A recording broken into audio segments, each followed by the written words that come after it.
अब हम लोग लिखेंगे निगेटिव सेंटेंस बनाने का नियम। इज आर एम के बाद कहाँ पर नॉट लगता है, यानी कि हम निगेटिव सेंटेंस कैसे बनाएंगे। निगेटिव सेंटेंस किसको कहेंगे? सिंपल सी बात बच्चों, आपको याद रखना है, जिसमें नॉट लगता है उसको निगेटिव सेंटेंस कहते हैं। बस इतना याद रखना है और कुछ नहीं याद रखना है। तो यहां लिखेंगे निगेटिव सेंटेंस बनाने का नियम। NEGATIVE निगेटिव सेंटेंस बनाने का नियम। बनाने का नियम एकदम सिंपल भाषा में लिख रहे हैं। 2-4 बार पढ़ लीजिएगा, लिख लीजिएगा, याद कर लीजिएगा, सारा बन जाएगा। यहां लिखेंगे इसमें इज आर एम के बाद नॉट लिखते हैं। नॉट लिखते हैं, बस कुछ नहीं करेंगे, इसमें इज आर एम के बाद नॉट लिख देंगे, बन जाएगा।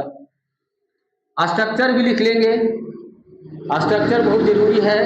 अगर सिर्फ स्ट्रक्चर आप याद कर लेते हैं, आपका ट्रांसलेशन बन जाएगा, अनुवाद बन जाएगा। Subject plus is are am plus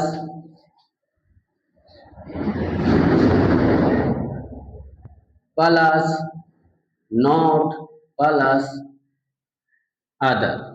subject plus is are am plus not plus other. यहां पर देखिए इज आर एम के बाद नॉट लगा देना है और कुछ नहीं करना है, बाकी जैसा रहेगा वैसा ही लिख देना है। एग्जाम्पल में लिखेंगे जैसे वह एक डाकिया नहीं है। वह एक डाकिया नहीं है, वह अंग्रेजी होता है ही के साथ लगता है इज के बाद लिख देंगे नॉट।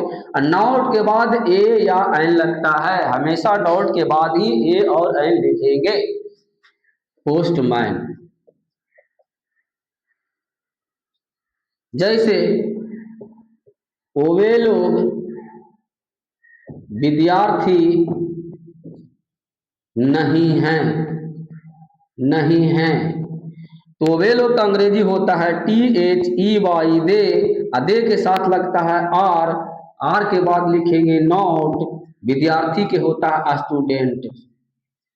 स्टूडेंट्स, एक विद्यार्थी होता तो एस नहीं लिखते हैं, यहाँ पे वे लोग मतलब बहुत सारा विद्यार्थी होता है, इसलिए एस लगेगा। अगर आपको अंग्रेजी नहीं आता है तो यहाँ लिख लीजिए बच्चों, आई मीन्स मैं, बी मीन्स हम या हम लोग, या हम लोग। यू मीन्स होता है आप या आप लोग। THEY दे मीन्स होता है वे लोग। जैसा कि आप लोग जानते हैं ही मीन्स होता है ओवर, लेकिन पुरुष के लिए, लेकिन यहाँ पे याद रखना है स्त्री के लिए। चलो तो आगे एग्जांपल लिखेंगे। मैं एक खिलाड़ी नहीं हूँ।